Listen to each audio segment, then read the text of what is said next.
Welcome back. I'm Zak, Associate Pastor at Groton Bible Chapel, joined by Simon from Northeast Christian Apologetics. And today we get to talk about one of the biggest issues, if not the biggest issues, that people often have when wrestling with the existence of God, and that is the problem of evil.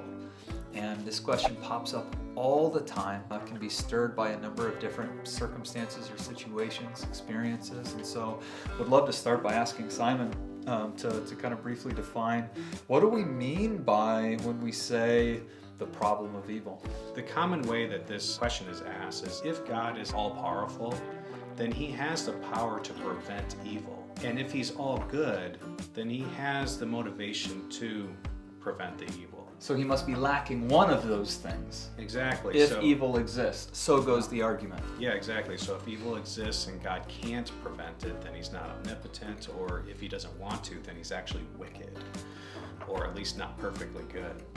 But when we read the Bible, we get confronted with a God who is all-powerful and is able to create the heavens and the earth by merely speaking them into existence. And we're confronted with the goodness of God in how he manifests his love to us in Jesus Christ and bearing our sins on the cross. And so what we're dealing with here is a perfectly good God and perfectly all-powerful God. So how do we reconcile that with evil? I think there's a few different ways we can do this. There's a number of different ways you can respond. If someone asks you this question, if your kid wrestling with this asks you this question, depending on the person, you may want to go about it in different ways. And so we're gonna talk through a few of the different ways you can respond to this question and really how to think about it. And then we'll end by talking about ways that you can study it more if you want to, because this is a complicated issue that deserves our time and our energy, with especially how prevalent of an issue it is in our culture. So someone comes and they make this they make this argument, or they're concerned with this as an issue, and they're genuinely struggling with the existence of God. What's one of the ways you might respond? Well, there's two major categories on how to respond to the problem of evil. There's what's called theodicies, and what a theodicy is just presenting an entire explanation for how the world works, how God interacts with the world, and it's a really detailed response to the problem of evil. But you don't normally have that kind of opportunity to present that kind of stuff, especially to a kid who might not have the attention span, or somebody who's not well versed in philosophy. This topic gets really deep. The other category of how to respond is called a defense. And a defense is just kind of a disarming the problem of evil where it sits. And one of my favorite defenses of a problem of evil is called skeptical theism.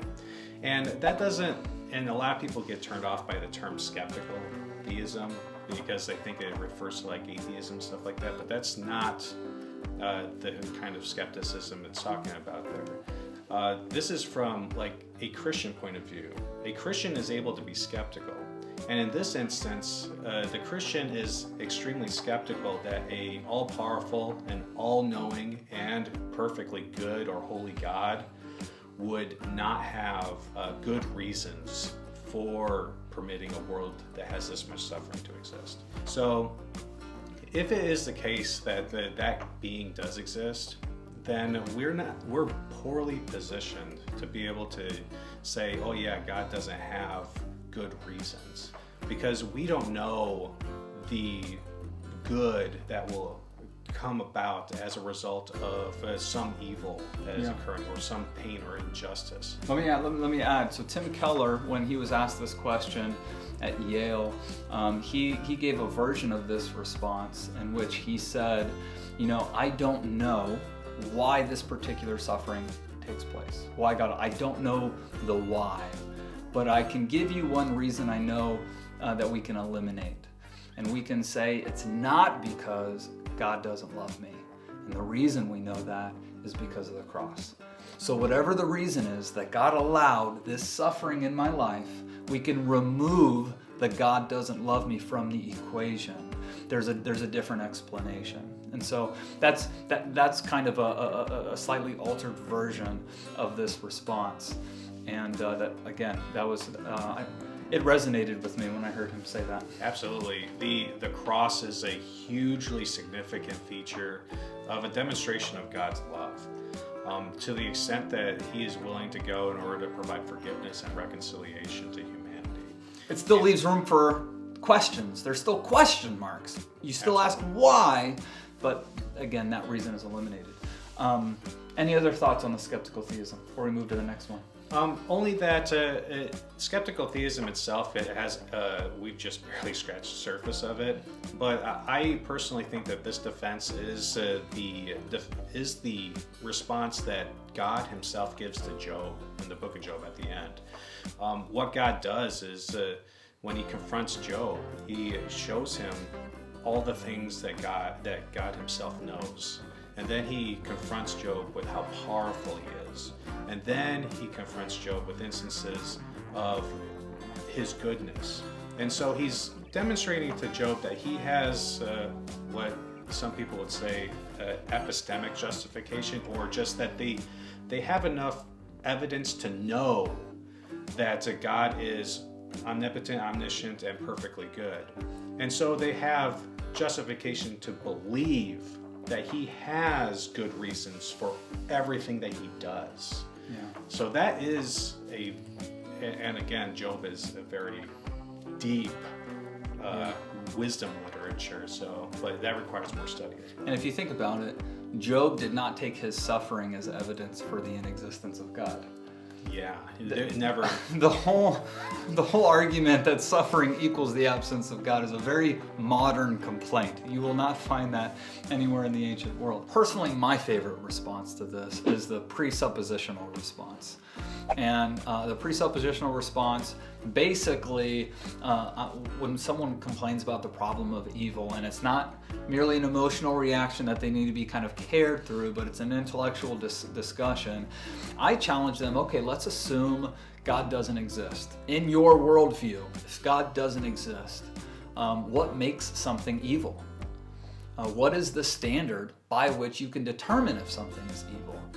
And because if they remove the Bible and if they remove God, all of a sudden the question of evil doesn't become easier. It actually becomes a far more difficult problem for people to navigate. Because the reason people look at something and know deep down inside that it's unjust or evil is because they've been made in God's image, and because they've been raised in the Western world on principles derived from Judeo-Christian values. And if you remove that, what grounds do you have to call something evil? There's really only two. Either I don't like it or we don't like it. You have a subjective as an individual or subjective as the collective. That's all you're left with. And in my mind, that doesn't make things better. It actually makes things worse. Yeah, absolutely. And if you take it to its natural ends, and I remember watching a debate between an atheist and a Christian. At one point they were talking about the Holocaust, and the atheist kept saying, like, it's evil to me. Yeah. To me. It's not evil, period. Because in the absence of God, you can't say that. And even Richard Dawkins famously wrote, like, the world is the kind of world you'd expect if there was no good or evil, just blind, pitiless indifference. He's one of the most famous atheist apologists in the last 100 years. No good or evil, just blind, pitiless indifference. But, and this is where I point out to people, that's not how you live. When you look at evil, you don't think, blind, pitiless indifference. You don't think, that's just the laws of physics playing out. You don't think, thousands of years of random evolutionary process. That's what you get. No, like, it hurts you inside because your standard of good doesn't come from you. It comes from a transcendent source, from a perfect, good, all-powerful, loving God. So that's personally my favorite approach. Assume what they're saying is true, and then slowly through questions reveal that they're being inconsistent in their worldview. Any other thoughts? I think that one last thing that we should mention here is that the problem of evil is not a problem just for theists who believe in an omnipotent God. The problem of evil is a problem for everyone. It's a problem for every worldview. And what you have to understand is, like, when everything that we do is about worldview comparisons, why should we prefer a non-theistic or non-Christian worldview when those worldviews don't have a response to the problem of evil? Why should we go to a children's hospital and then compare a children's hospital where kids are suffering from cancer and there's horrible evil and pain and suffering and injustice happening right in front of you? And why should we prefer a non-Christian worldview in which that suffering and evil and injustice is all that child will ever know? And then they die in that shame and anguish, rather than a Christian worldview in which that suffering is just a blip on the radar on the path to eternal bliss. Why would you prefer a non-Christian worldview like that over a Christian worldview? So the problem of evil isn't just a problem for Christians or believers. It's a problem for everyone, and it's a bigger problem when we talk about end times. Bigger problem for the non-Christian. Absolutely. Because they don't have an answer. Now, one more response, and Alvin Plantinga, a philosopher from Notre Dame, made this really big. J.L. Mackie, decades ago, wrote an article. He's an atheist, attacking, basically using the argument that Simon mentioned earlier. You cannot have a all-good, all-loving, all-powerful God with the existence of evil. And Alvin Plantinga, this really put him on the map. He wrote a response that we now call the free will defense. And it was so thorough and so well done that J.L. Mackie, and this never happens, actually withdrew his argument from public discourse. Like, he actually admitted, you got me.